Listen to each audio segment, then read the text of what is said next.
Hello students, welcome all of you on our YouTube channel ITT science classes. आज हम लोग friction का चौथे लेक्चर में एक्सीलरेशन और टेंशन का कैलकुलेशन करेंगे अलग अलग सिचुएशन में।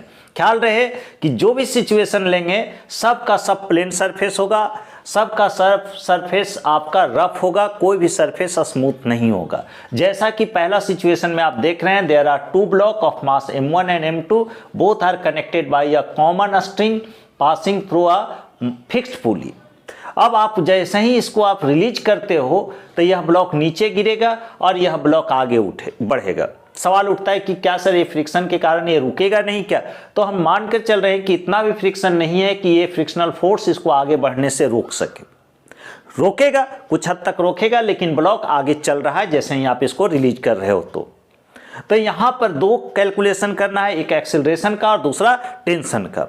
कैसे कैलकुलेशन करेंगे? तो जो न्यूटन्स लॉ ऑफ मोशन में जैसे हम लोग करते थे, फ्री बॉडी डायग्राम पहले लिखते थे, टेंशन लगाते थे, पहले टेंशन एक्सेलरेशन का चर्चा डायग्राम में ही कर लेते थे, उसके बाद फ्री बॉडी डायग्राम इक्वेशन लिखते थे, टेंशन एलिमिनेट करते थे, एक्सेलरेशन आता था, एक्सेलरेशन का वैल्यू किसी इक्वेशन में रखते थे, टेंशन निकलता था।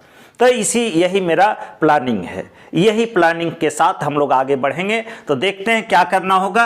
जैसे ही इस ब्लॉक को आप रिलीज कीजिएगा, ये ब्लॉक नीचे गिरेगा, एकदम ऑफ कोर्स नीचे गिरेगा।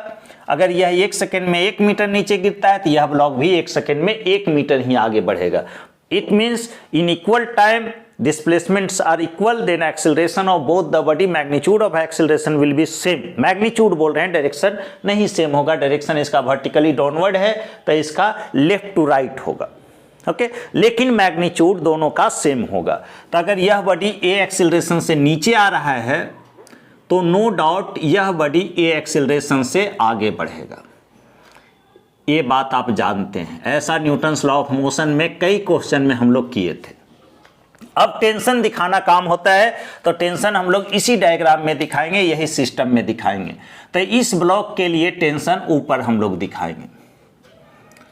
चूंकि स्ट्रिंग कॉमन है, एक ही स्ट्रिंग है, तो दोनों सेक्शन में टेंशन वही होगा, लेकिन इस ब्लॉक के लिए टेंशन आगे ले जाने का काम कर रहा होगा, तो इसमें टेंशन ऐसा दिखाएंगे। ये टेंशन और एक्सेलरेशन हमने डायग्राम में ही दिखा दिया। अब क्या है free body diagram. Free body diagram पहले m2 ब्लॉक के लिए दिखला देते हैं। तो यह m2 ब्लॉक है।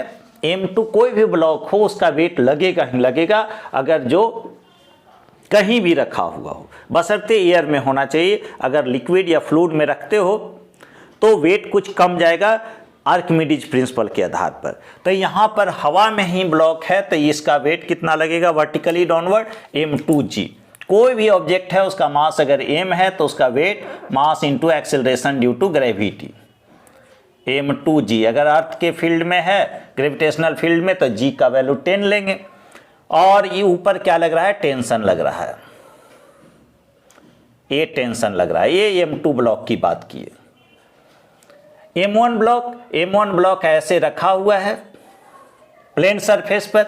एक फोर्स तो लगेगा आपका वेट वर्टिकली डाउनवर्ड, और वह सिंपल आपको अब तक पता हो जाना चाहिए कि m1 इंटू जी। ऊपर क्या लगेगा? तो वेट लग रहा है सरफेस पर, तो सरफेस उतना ही फोर्स नॉर्मल के रूप में ऊपर की ओर लगाएगा वर्टिकली अपवर्ड, जो कि सरफेस पर परपेंडिकुलर होगा। Normal reaction is always perpendicular to the surface. तो यहाँ प्लेन सरफेस है तो प्लेन सरफेस पर वेट के अगेंस्ट दिखाइएगा। जब भी प्लेन सरफेस हो तो नॉर्मल जो होगा वेट के अगेंस्ट, वेट के अपोजिट, ये नॉर्मल हो गया। इधर क्या लग रहा है? टेंशन लग रहा है टी। पीछे क्या लगेगा? टेंशन के अपोजिट में। टेंशन के अपोजिट में ही क्यों लगेगा? चूंकि यही फोर्स टेंशन के कारण ये बॉडी जो है आगे बढ़ रहा है, तो रिलेटिव मोशन के अपोजिट फ्रिक्शन लगता है, या रिलेटिव मोशन जिस फोर्स के कारण हो रहा है उस फोर्स के अपोजिट लगता है। तो यह हो गया आपका फ्रिक्शनल फोर्स, जिसको F कहेंगे, स्मॉल f। ये हमने फ्री बॉडी डायग्राम खींच दिया। अब इक्वेशन की बारी। तो इक्वेशन क्या है? m2 ब्लॉक नीचे आ रहा है वर्टिकली नीचे विथ एक्सेलरेशन a, तो नेट फोर्स कितना होगा m2 ब्लॉक के लिए? तो m2g माइनस टी, ये फोर्स हो गया m2g किस पर, sorry m2g minus T, net force हो गया आपका m2 ब्लॉक पर। तो net force is equal to mass into acceleration लिया जाता है न्यूटन्स लॉ ऑफ मोशन के अनुसार। तो ये हुआ m2 into a, equation number first. Second block यह m1 ब्लॉक आगे बढ़ रहा है, कौन ले जा रहा होगा आगे, यह टेंशन के अपोजिट में कौन है, frictional force.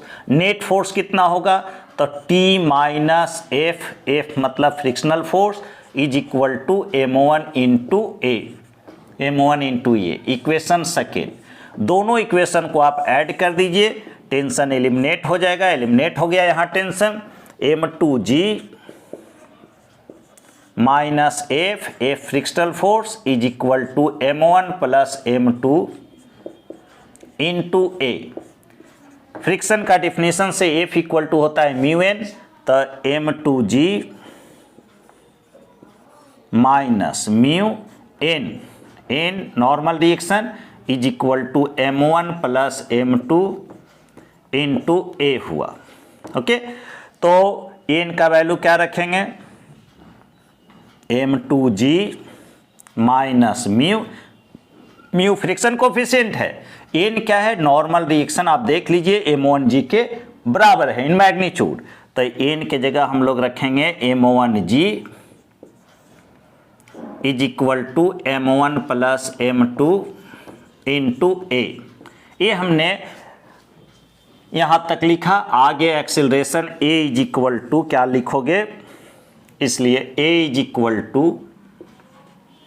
m2g minus mu m1g, तो g ये दोनों में कॉमन दिख रहा है, तो a is equal to g into g common m2 minus mu m1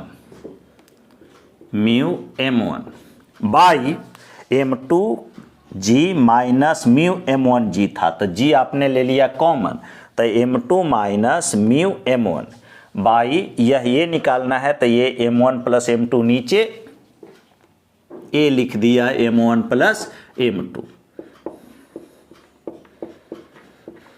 ये आपने क्या निकाला, एक्सिलरेशन निकाला।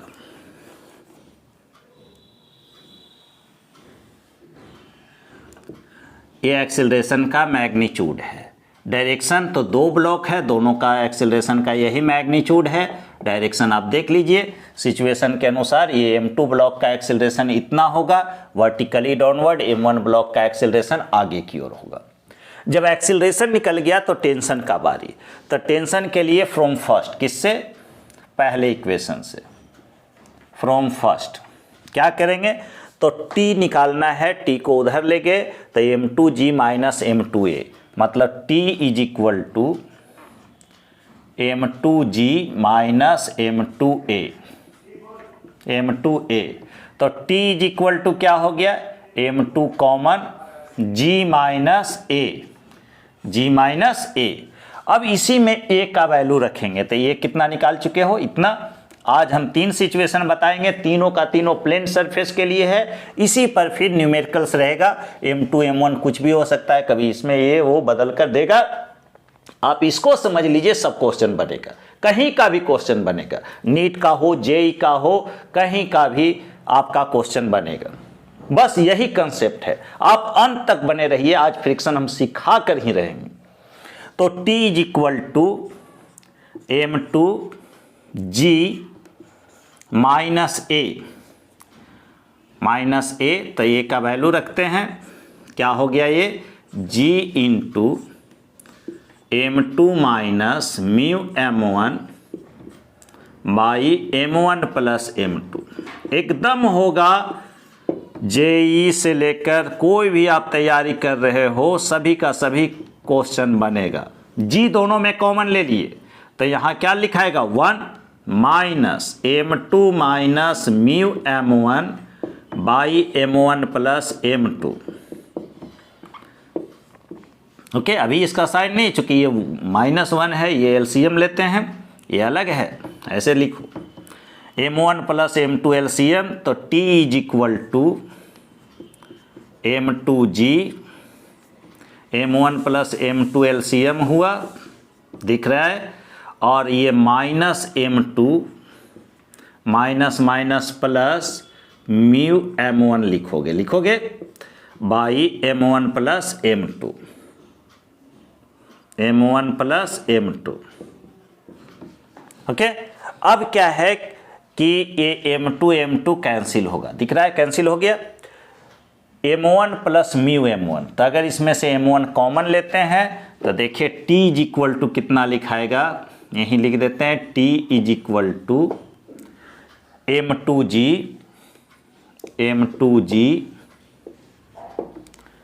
और m1 भी तो कॉमन था, तो ऐसे लिखते हैं m1 m2 इंटू जी, m1 कॉमन लिए हैं, m1 m2 इंटू जी, क्या बच गया 1 प्लस म्यू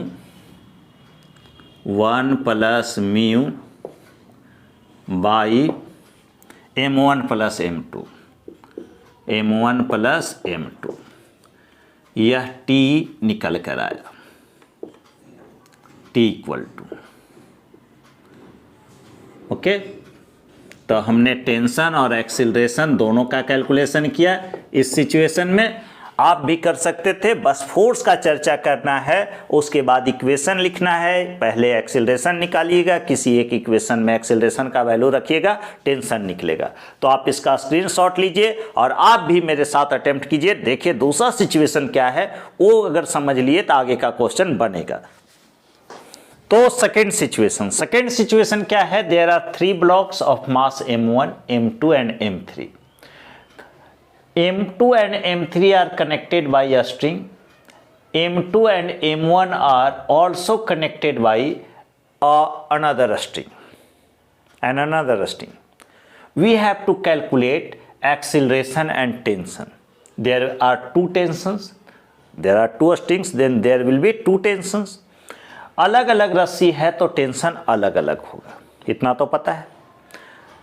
टेंशन का नियम में, टेंशन का लॉ में हमने बतलाया है कि रस्सी बदल जाएगी, टेंशन बदल जाएगा। तो यहाँ से लेकर यहाँ तक एक प्रकार का टेंशन होगा, यहाँ से लेकर यहाँ तक दूसरे प्रकार की रस्सी है तो दूसरा टेंशन होगा। अगर इसमें टेंशन T1 दिखाते हैं तो दूसरी रस्सी में टेंशन T2 होगा। एक ही रस्सी के कई सेक्शन में टेंशन लेंगे, सभी का सभी टेंशन सेम लेंगे, रस्सी बदलेगा टेंशन बदल जाएगा, इतना बात पता है। यह सरफेस जो है रफ है, जिस सरफेस पर ब्लॉक m2 रखा हुआ है यह सरफेस रफ है, जिसका फ्रिक्शन कोफिशिएंट क्या है, म्यू है। ये दोनों ब्लॉक को आप पकड़े हुए थे, जैसे ही आपने रिलीज किया, सपोज कि m3 नीचे गिर रहा है, जब m3 नीचे गिरेगा तो m2 ब्लॉक आगे बढ़ेगा, m1 ब्लॉक ऊपर चढ़ेगा। अगर यह 1 सेकंड में 1 मीटर नीचे गिरता है तो यह m2 ब्लॉक भी 1 सेकंड में 1 मीटर आगे बढ़ेगा, यह m1 ब्लॉक 1 सेकंड में 1 मीटर ऊपर चढ़ेगा। इन इक्वल टाइम, बार बार हम बोल रहे हैं इन इक्वल टाइम, अगर सभी ब्लॉक का डिस्प्लेसमेंट सेम हो तो मैग्नीट्यूड ऑफ एक्सीलरेशन सभी ब्लॉक का समान लिया जाएगा, सेम लिया जाएगा। तो इसका एक्सीलरेशन अगर नीचे की ओर a, m2 ब्लॉक का एक्सेलरेशन आगे की ओर a, m1 ब्लॉक का एक्सेलरेशन ऊपर की ओर a होगा। मैग्नीट्यूड सिर्फ सेम होगा, डायरेक्शन सबका तो अलग अलग। आप देख रहे हैं ये नीचे आ रहा है, ये लेफ्ट टू राइट आ रहा है, ये वर्टिकली अपवर्ड जा रहा है, तो एक्सेलरेशन का मैग्नीट्यूड सेम होगा, डायरेक्शन अलग अलग होगा।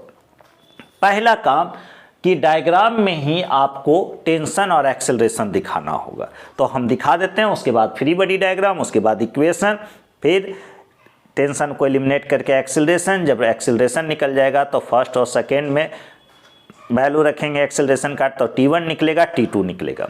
पिछले सिचुएशन और इस सिचुएशन में फ़र्क क्या है कि इस पिछले सिचुएशन में एक ही स्ट्रिंग का हमने यूज किया था, इसमें 2 स्ट्रिंग है, दोनों टेंशन आपको निकालना होगा। किसी एक टेंशन हम निकालेंगे, दूसरा टेंशन आप खुद से निकालिएगा। ओके, तो पहला काम की टेंशन दिखलाना। तो M3 से लेकर M2 ब्लॉक है, इसमें टेंशन हमने लिया T1। M3 ब्लॉक के लिए टेंशन हमने ऊपर की ओर दिखाया, ये हुआ T1। यहाँ से लेकर यहाँ तक एक ही स्ट्रिंग है तो इसमें भी टेंशन T1 होगा। M2 को आगे ले जाने का काम कर रहा है तो इसमें टेंशन ऐसा दिखाया जाएगा, T1। ओके, इस ब्लॉक के लिए M1 के लिए टेंशन ऊपर की ओर। अब ये T1 यहाँ से यहाँ तक ही रहेगा, इधर रस्सी अलग है, अलग स्ट्रिंग है, तो इसमें टेंशन हमने लिया T2। T2। अब यहाँ से लेकर यहाँ तक एक ही रस्सी है, एक ही स्ट्रिंग है, उसका सेक्शन अलग है, तो इसमें टेंशन हम लोग लेंगे T2। जितने भी सेक्शन में बढ़ जाए टेंशन वही रहेगा T2। दिख रहा होगा। यह ब्लॉक अगर नीचे आ रहा है ए एक्सेलरेशन से तो इसका एक्सेलरेशन वर्टिकली डाउनवर्ड दिखलाएंगे ए। इस ब्लॉक का एक्सेलरेशन आगे की ओर हुआ ए। इस ब्लॉक का एक्सेलरेशन ऊपर की ओर लिया जाएगा ए। जब इतना काम आप कर दिए तो फिर फ्री बॉडी डायग्राम, तीनों ब्लॉक का फ्री बॉडी डायग्राम हम लोग बारी बारी से देखेंगे। पहले M1 ब्लॉक के लिए फ्री बॉडी डायग्राम में क्या करना होता है कि ब्लॉक को सिस्टम से अलग करके उस पर जितने तरह के फोर्स लग रहे हैं सबको दिखलाया जाता है। तो M1 ब्लॉक पर एक फोर्स तो M1 पर इसका वेट लग रहा होगा, जो कि ब्लॉक का वेट वर्टिकली डाउनवर्ड होगा, ये होगा M1 इंटू जी। किसी भी ब्लॉक का वेट आपका वर्टिकली डाउनवर्ड M1G। ये टेंशन T2, इस पर टेंशन ऊपर की ओर देख रहे हैं आप, टेंशन लगाए T2। ये ब्लॉक M1 का फ्री बॉडी डायग्राम हो गया। अब M2 ब्लॉक का फ्री बॉडी डायग्राम के लिए M2 ब्लॉक का वेट नीचे दिखलाए M2G ऊपर। चूंकि ये सरफेस पर इतना वेट पड़ रहा होगा तो सरफेस इसको नॉर्मल रिएक्शन के रूप में लगा रहा होगा, कितना N, normal reaction is here N। इधर T1 टेंशन दिख रहा है, इधर आपका T2। साथ ही साथ चूंकि ब्लॉक आगे बढ़ रहा है, रिलेटिव मोशन का अपोज करता है फ्रिक्शन, तो फ्रिक्शन भी टेंशन के T2 के डायरेक्शन में ही लगेगा। और इस डायरेक्शन में हमने लगा दिया फ्रिक्शन, जो कि कितना हुआ F हुआ, स्मॉल f से फ्रिक्शन दिख रहा है। M3 ब्लॉक का फ्री बॉडी डायग्राम के लिए यह ब्लॉक हुआ M3, इसका वेट वर्टिकली डाउनवर्ड M3G, ऊपर की ओर टेंशन T1। ये हो गया मेरा फ्री बॉडी डायग्राम। क्या हो गया? FBD, free body diagram. अब हम लोग इक्वेशन लिखेंगे बारी बारी से। यह ब्लॉक नीचे आ रहा है, नीचे लाने के लिए फोर्स है M3G, लेकिन इसके अपोजिट में है टेंशन। फिर भी ब्लॉक नीचे आ रहा है विथ एक्सीलरेशन A। इसका मतलब M3G ज़्यादा है, तो कितना से ज़्यादा है? तो M3G minus T1 is equal to M3 into A, number 1। उसके बाद इस ब्लॉक की बारी। तो ये ब्लॉक आगे जा रहा है, आगे ले जाने वाला फोर्स है T1 यही ना आगे ले जा रहा है, और तो आगे के लिए कोई फोर्स है नहीं, तो ये T1। और इसके अपोजिट में जो फोर्स है, तो एक तो T2 है और दूसरा है फ्रिक्शन F। ये कितना होगा? तो M2 into A, mass into acceleration. जिस ब्लॉक पर नेट फोर्स उसी का मास उसी का एक्सिलरेशन। तो ब्लॉक A का एक्सिलरेशन का मैग्नीट्यूड है, ब्लॉक M2 का एक्सिलरेशन का मैग्नीट्यूड है A, तो M2 into A। Third block M1 block किधर जा रहा है? ऊपर जा रहा है। ऊपर ले जाने वाला फोर्स कौन है? T2, यही ना फोर्स है T2। ये फोर्स के कारण M1 ब्लॉक ऊपर जा रहा है, तो ये T2 माइनस T2 के अगेंस्ट कौन है? M1G, फिर भी ऊपर जा रहा है, इसका मतलब टेंशन T2 ज़्यादा है, M1G। ये ब्लॉक M1 पर लगने वाला नेट फोर्स हुआ, तो इस ब्लॉक का मास M1 इंटू एक्सिलरेशन A। ये इक्वेशन थर्ड। तीनों इक्वेशन को हम जोड़ देंगे तो टेंशन देखिए आपका एलिमिनेट हो जाएगा। ये T2 से T2 कैंसिल हुआ, दिख रहा है, T2 पॉजिटिव यहाँ और T2 यहाँ निगेटिव, यहाँ T1 पॉजिटिव और T1 निगेटिव ऐड कर रहे हैं, तो एडिशन में सब कैंसिल हो जाएगा। बच क्या गया? M3G minus M1G, M3G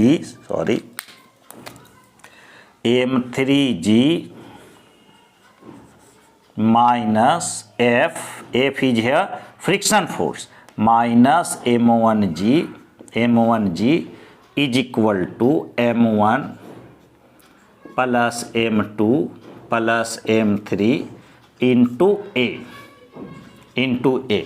We have to calculate acceleration and tension. There are two tension T1 and T2. तो दोनों कैलकुलेट करना पड़ेगा, तो इसलिए A इज इक्वल टू, यहाँ A अगर लिखेंगे A इक्वल टू तो क्या होगा, दिस बाई दिस, तो M3G minus F will be mu into N. कोई ऑब्जेक्शन? Mu into N. अगर कोई दिक्कत होगा तो कमेंट करके आप पूछिएगा, हम जरूर उसका सॉल्यूशन अगले वीडियो में कर देंगे. M3G minus mu N minus M1G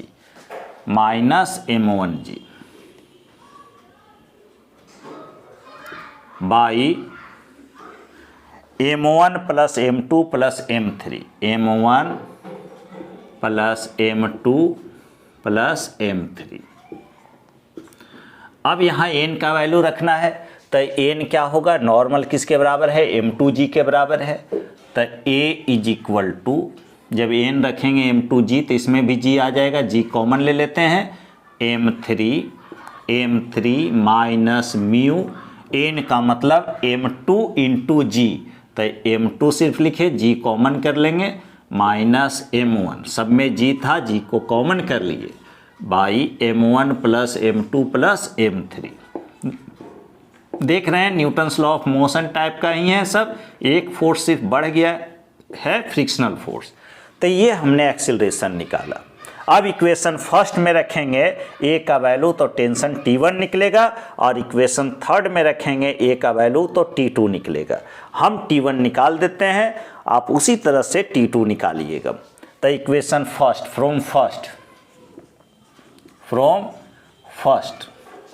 first में क्या है, T1 निकालना है, तो M3G minus M3A equal to T1 होगा. मतलब T1 इज इक्वल टू क्या लिखा जा सकता है, M3G माइनस M3A. तो M3 कॉमन हो जाएगा, तो क्या लिखाएगा, G माइनस A, और A इक्वल टू कितना है, तो इतना है, लिख देते हैं M3 minus mu M2 minus M1 into G by M1 plus M2 plus M3, M1 plus M2 plus M3. यहाँ से अगर T1 लिखेंगे, G कॉमन होगा, तो T1 इज इक्वल टू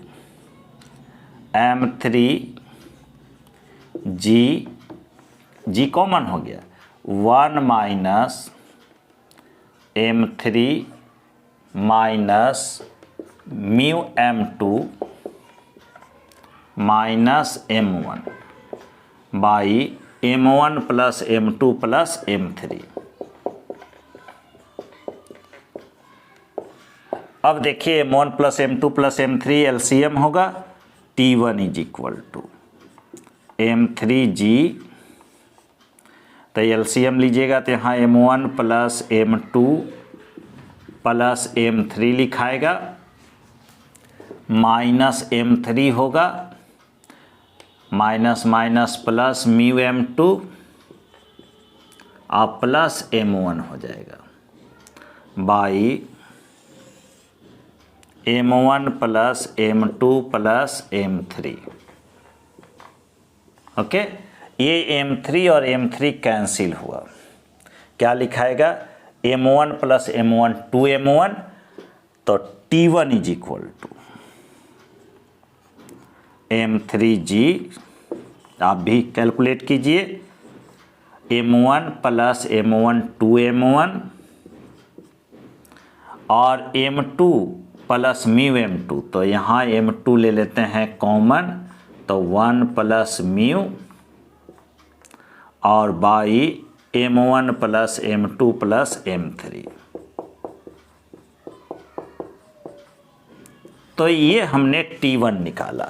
आप अगर इक्वेशन फर्स्ट में भी T1 रखते हो तो T2 निकले, सॉरी सेकेंड में भी रखते हो तो T1 का वैल्यू और A का वैल्यू तो T2 निकलेगा, लेकिन यहाँ T1 का भी वैल्यू रखना पड़ेगा, A का भी वैल्यू रखना पड़ेगा, डिफ़िकल्ट होगा। तो सिंपल है कि थर्ड इक्वेशन में आप A का वैल्यू रखकर T2 निकाल लीजिए। ओके, तो आप इसका स्क्रीनशॉट लीजिए। सिचुएशन थर्ड पर हम लोग तो सिचुएशन थर्ड, आपने इसके पहले दो सिचुएशन देखा। पहला सिचुएशन में एक स्ट्रिंग एक ही ब्लॉक रफ सरफेस पर रखा हुआ था। दूसरा सिचुएशन में आपने दो स्ट्रिंग 3 ब्लॉक एक ही ब्लॉक रफ सरफेस पर रखा हुआ था। तीसरा सिचुएशन 2 स्ट्रिंग 3 ब्लॉक लेकिन 2 ब्लॉक आपका रफ सरफेस पर रखा हुआ है और दोनों का रफनेस यहाँ पर हम अभी फ़िलहाल बराबर लेते हैं, म्यू और म्यू लेते हैं। आप अलग अलग भी हो सकता है तो उसके अकॉर्डिंग इक्वेशन होगा। तो यहाँ पर हम μ1 और μ2 लेते हैं, सॉरी μ1 म्यू और म्यू ही लेते हैं। सेम रफनेस मतलब फ्रिक्शन कोफिशिएंट m1 और सरफेस के बीच और m2 और सरफेस के बीच है म्यू। तो पहला काम हम क्या बोले हैं कि एक्सेलरेशन और टेंशन का चर्चा डायग्राम में ही कर लेना है। तो अगर जो आप इसको रिलीज कीजिएगा तो नीचे गिरेगा, मान कर चलना है कितना भी फ्रिक्शन नहीं है कि इसको नीचे गिरने से या इसको आगे बढ़ने से फ्रिक्शन रोक रहा है। मतलब ब्लॉक चलेगा तब तो हम कुछ डिस्कस करेंगे। अब रुका हुआ है तो फिर तो सिंपल होगा कि जो भी फोर्स इधर लग रहा है वो फ्रिक्शन के फोर्स के बराबर है या उससे लिमिटिंग फ्रिक्शन ज़्यादा है। लेकिन हम लोग मान कर चल रहे हैं कि रिलीज करेंगे तो यह ब्लॉक चलेगा और यह ब्लॉक आगे बढ़ेगा, फ्रिक्शन अपोज करेगा, लेकिन इतना भी फ्रिक्शनल फोर्स नहीं है कि इस ब्लॉक को नीचे बढ़ने से रोक सके, इस ब्लॉक को आगे ले जाने से रोक सके। ओके, तो सावधानी से देखिए, बने रहिए अंत तक, एकदम इंपॉर्टेंट है। इसी से कोरिलेट करके क्वेश्चन छोटा छोटा बनाकर पूछेगा जिसमें m1 m2 m3 दिया हुआ रहेगा। अगर आप ये तीनों सिचुएशन को देख लेते हैं तो एक हद तक क्वेश्चन बनाने में आपको आसानी होगी। तो एकदम दिमाग में बैठा लीजिए, एक जोश जुनून के साथ लगिए, हम इसको सोल्व कर रहे हैं, आप अंत तक देखिएगा।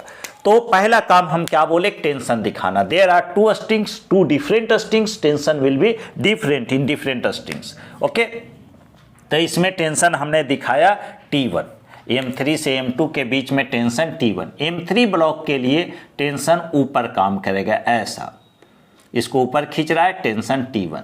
इस M2 ब्लॉक के लिए टेंशन दिखाएंगे तो यह T1। अब M2 ब्लॉक के लिए इधर टेंशन तो इसमें T2 और इसके लिए T2 इधर, तो इसमें दोनों तरफ से ऐसा M1 ब्लॉक के लिए और यह M2 ब्लॉक के लिए टेंशन कितना हुआ, T2 हुआ। ओके, M2 को इधर खींच रहा होगा, M1 को इधर खींच रहा होगा, लेकिन टेंशन का मैग्नीट्यूड कितना होगा, T2 होगा। अब यहाँ पर फ्रिक्शनल फोर्स पीछे लगेगा, यहाँ फ्रिक्शनल फोर्स पीछे लगेगा, वो तो हम फ्री बॉडी डायग्राम में दिखाएंगे। अब कहानी क्या है कि अगर यह ब्लॉक 1 सेकेंड में 1 मीटर नीचे आता है तो इसका एक्सेलरेशन नीचे की ओर a लिए, उतना ही टाइम में 1 सेकेंड में सपोज कि यह भी ब्लॉक अगर 1 मीटर आ रहा है तो यह भी ब्लॉक 1 मीटर, यह भी ब्लॉक 1 मीटर बढ़ेगा। इक्वल टाइम में इक्वल डिस्प्लेसमेंट, तो magnitude of acceleration will be same. तो इसका भी एक्सेलरेशन a लिया जाएगा, इस ब्लॉक का भी एक्सेलरेशन a लिया जाएगा। यहाँ तक में कोई आपत्ति नहीं होना चाहिए।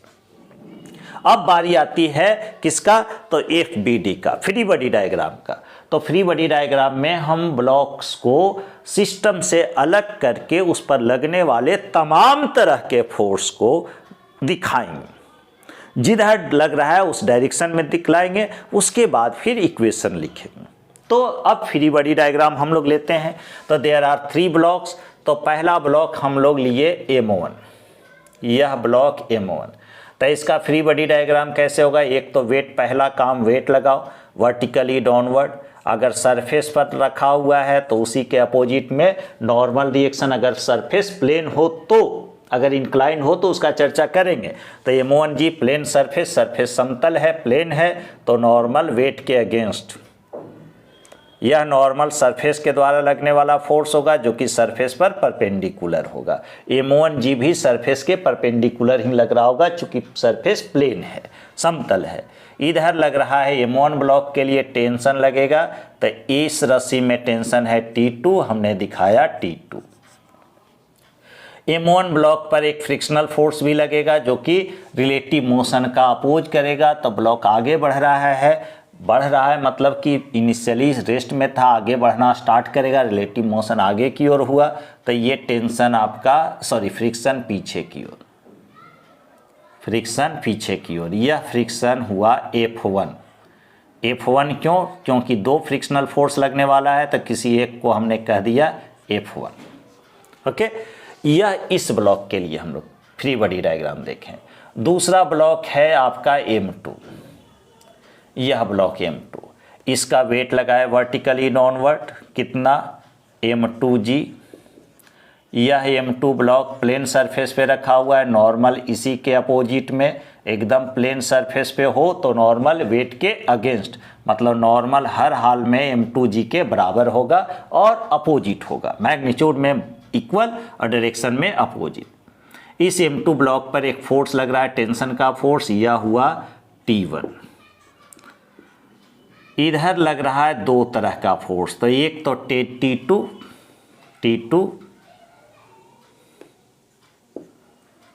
T2 इस ब्लॉक के लिए दिख रहा है, T2 इधर, साथ ही साथ यहाँ पर फ्रिक्शन भी लग रहा होगा, तो इस ब्लॉक का फ्रिक्शन ये दिखाया हमने,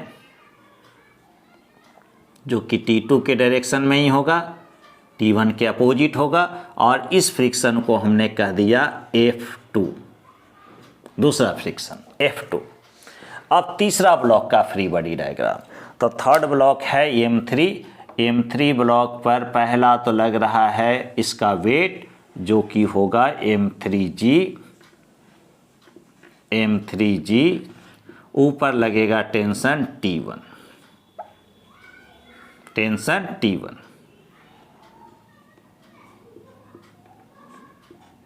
दिखा दिए। अब बारी है इक्वेशन का, तो यह ब्लॉक नीचे आ रहा है, M3 ब्लॉक को नीचे कौन ला रहा है? तो इसका वेट ला रहा है, यहीं से स्टार्ट करते हैं। M3G minus T1 is equal to M3G minus T1। ये M3G के कारण नीचे आ रहा है, लेकिन इसके अगेंस्ट में है और एक्सेलरेशन के साथ आ रहा है, इसका मतलब इस पर नेट फोर्स है, तो नेट फोर्स कितना होगा? M3G minus T1 is equal to कितना लिखोगे? M3 into A is equal to M3 into A। यह इक्वेशन फर्स्ट हुआ। सेकेंड ब्लॉक M2 आगे जा रहा है, M2 को आगे ले जाने के लिए फोर्स कौन है? T1, तो ये लिखा T1। इसके अगेंस्ट में कौन कौन है? तो एक तो T2 है और दूसरा फ्रिक्शनल फोर्स F2 है। F2 इज इक्वल टू क्या होगा? तो M2 इंटू A, ये इक्वेशन हुआ second. Third block M1 block किधर जा रहा है? आगे जा रहा है, आगे ले जाने के लिए कौन फोर्स है? T2। इसके अगेंस्ट में कौन है? तो friction F1 is equal to क्या होगा? तो इस ब्लॉक का मास इंटू एक्सेलरेशन, तो M1 इंटू A, ये इक्वेशन हुआ थर्ड। पूरा वीडियो देखिएगा, इंसान उस चीज़ को नहीं सीख सकता है जिसके बारे में उसको पता है कि ये तो हम जानते हैं, बहुत अच्छी तरह से आप जानते होंगे, लेकिन अगर एक बार पूरा देखते हो तो कुछ और कंसेप्ट क्लियर होगा।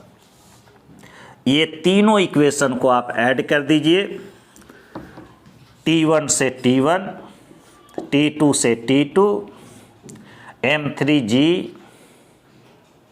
अगर टेंशन सभी एलिमिनेट हो जाता है, इसका मतलब हुआ कि आपने इक्वेशन सही लिखा है। F1 माइनस F2, M3G एक बच गया है माइनस F1 माइनस F2। ये तीनों इक्वेशन को ऐड करोगे तो ये कॉमन है, एक कॉमन दिखलाते हैं, M1 plus M2 plus M3 होगा M1 plus M2 plus M3। Okay, अब ये लिखना है हमको, यहाँ लिखते हैं, तो A इक्वल टू क्या होगा? A equal to M3G minus F1 minus F2, कितना लिखाएगा? M3G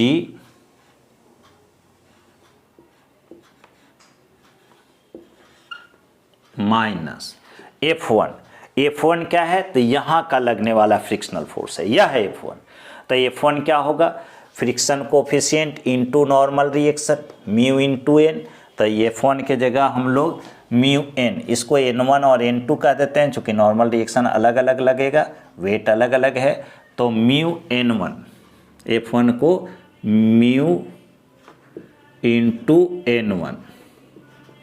ओके, F2 कितना लिखाएगा? तो F2 के लिए हम लोग लिखेंगे, यहाँ पर है F2 फ्रिक्शनल फोर्स, तो होगा mu into N2। Frictional force का डिफिनीशन ही है mu into N2, mu N2। अब क्या होगा? नीचे by M1 plus M2 plus M3, M1 plus M2 plus M3। Acceleration निकाल रहे हैं, जब एक्सीलरेशन निकल जाएगा तो टेंशन निकल जाएगा। और A is equal to M3, A equal to लिखना चाह रहे हैं, A is equal to M3G minus mu N1। N1 क्या होगा? तो N1 इक्वल टू M1G होगा। N1 चूँकि नॉर्मल, ये नॉर्मल, पहला नॉर्मल जो है M1G के अगेंस्ट है, लेकिन मैग्नीट्यूड में बराबर है, तो N1 का मतलब M1G माइनस, अगर अलग अलग फ्रिक्शन कोफिशिएंट होता है तो म्यू1 N1 म्यू2 N2, यही फर्क होता और कुछ नहीं। यहाँ पर माइनस म्यू N2 का मतलब M2G, N2 का मतलब M2G by M1 plus M2 plus M3। आपको क्या दिख रहा है? G तीनों में कॉमन है, तो A is equal to final लिखेंगे, तो M3G कॉमन ले लिए हैं, ये दोनों में माइनस म्यू भी कॉमन ले लीजिए आपस में। तो इसके नीचे क्या लिखाएगा? म्यू कॉमन ले लिए, G पहले से तीनों में कॉमन था, तो M1 प्लस M2 हो जाएगा, M1 प्लस M2, और पूरे में है G कॉमन, और बाई हुआ क्या?